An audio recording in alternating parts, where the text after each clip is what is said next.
Pertemuan terakhir Soekarno-Hatta. Bagaimana Mutia Hatta mengenang pertemuan kedua proklamator 2 hari sebelum maut memisahkan mereka. Oleh M. Fasil Pamungkas, 18 Agustus 2019. Wajah Mutia Hatta tiba-tiba berubah menjadi sayu. Tiba-tiba saja ia terkenang kembali momen pertemuan dirinya dengan Soekarno untuk terakhir kali saat menemani sang ayah. Ada kesedihan dan kerinduan yang ia rasakan menohok ulu hati. Sudah lama sekali sejak Soekarno tidak terekspos lagi kepada masyarakat, Hatta tidak pernah bertemu dengan kawannya itu, kata perempuan berusia 72 tahun itu.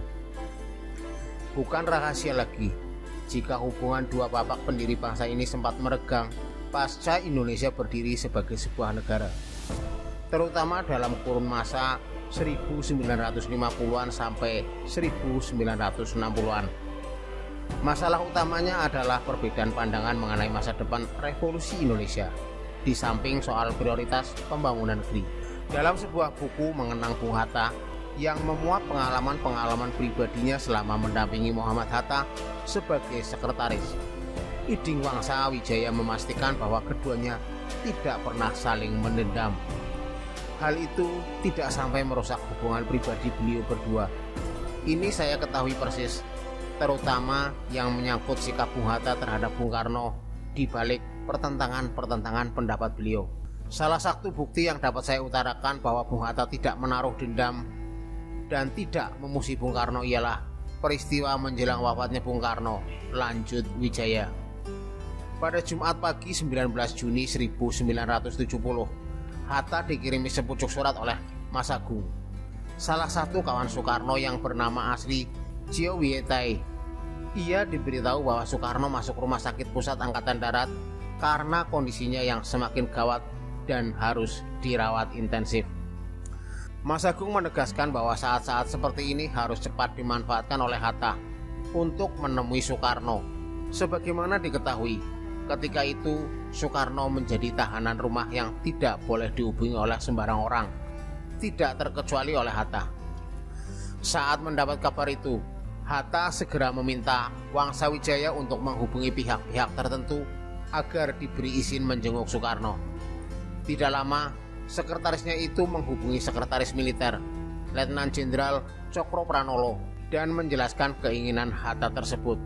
Cokro Pranolo lantas melanjutkan maksud Hatta itu kepada Presiden Soeharto. Beberapa saat kemudian melalui sambungan telepon, Cokro Pranolo mengabari Wangsa Wijaya jika Soeharto telah memberi izin. Mereka pun dijadwalkan akan menjenguk Soekarno pada pukul 5 sore. Setelah semua persiapan selesai, rombongan yang terdiri dari Hatta, Wangsa Wijaya, Cokro Pranolo, putri pertama Hatta Mutia, dan putri kedua Hatta Gemala segera bertolak ke rumah sakit. Kita yang ada di rumah saja berangkat. Adik saya yang kecil, Halida Hatta, sedang sakit, jadi tidak bisa ikut. Ibu Rahmi juga tidak bisa ikut, kata Mutia. Setiba di sana, rombongan tersebut langsung menuju ruangan tempat Soekarno dirawat. Hanya Cokro Pranolo saja yang menunggu di luar ruangan. Di dalam ruangan kecil itu, Hatta menemukan sosok yang ia kenal terbaring, tidak sadarkan diri. Terlihat jelas raut sedih di wajahnya. Perawat di ruangan menjelaskan jika sudah beberapa hari Soekarno dalam kondisi demikian. Setelah menunggu kurang lebih 10 menit, Wangsa Wijaya mengajak Hatta pulang karena kawannya itu tidak menunjukkan tanda-tanda akan siuman. Tanpa memberi jawaban, Hatta pun perlahan melangkah ke arah pintu. Geraknya yang berat menunjukkan kekecewaannya. Sesekali ia menoleh ke belakang berharap kawannya sadar sebelum ia pergi dari ruangan itu. Saat akan membuka pintu, Hatta masih mengarahkan pandangannya kepada Soekarno. Beruntung ia masih melihat ke arah Soekarno, karena sesaat setelah itu Soekarno membuka matanya. Bergegas ia menghampiri kawannya itu. "Ah, No," panggilan akrab Hatta kepada Soekarno. "Bagaimana keadaanmu?" tanya Hatta. Soekarno tidak menjawab. Kondisinya membuat ia sulit untuk berbicara. Namun, menurut Mutia, samar-samar terdengar Soekarno mengucapkan, "Hoi Godhead, apa kabarmu?" sambil mencoba meraih tangan Hatta. Baik Mutia maupun Wangsa Wijaya dalam bukunya mengatakan bahwa ada kata-kata lain yang diucapkan Soekarno, tapi keduanya tidak mengerti. Hanya Hatta yang paham dengan maksud Soekarno itu. Hatta kemudian menjawab, "Ya sudahlah, kuatkan hatimu, tawakal saja pada Allah. Saya doakan agar lekas sembuh." Mutia menggambarkan suasana di ruangan saat itu yang baginya sangat mengharukan. Hatta berdiri persis di samping tempat tidur Soekarno. Mutia dan Gemala berada sedikit di belakang Hatta, dekat kaki Soekarno. Sementara Wangsa Wijaya berdiri di sisi lain tempat tidur. Saya melihat ini sebagai pertemuan yang amat mengharukan antara dua orang sahabat yang cukup lama dipisahkan oleh suatu tirai yang tidak tampak. Walaupun tidak berarti beliau berdua telah memutuskan hubungan persahabatan itu, ungkap Wijaya. Soekarno kemudian berusaha menggapai-gapai sesuatu. Semua orang di sana tidak mengerti apa maksud Soekarno. Wangsa Wijaya akhirnya menyadari bahwa ia sedang mencari kacamatanya. Suster lalu memakaikan kacamata tersebut untuk Soekarno. Dalam posisi tertidur, terlihat tetesan air mata jatuh dari mata Soekarno. Hatta pun mencoba menghibur dengan memegang tangan dan memijat pelan kakinya.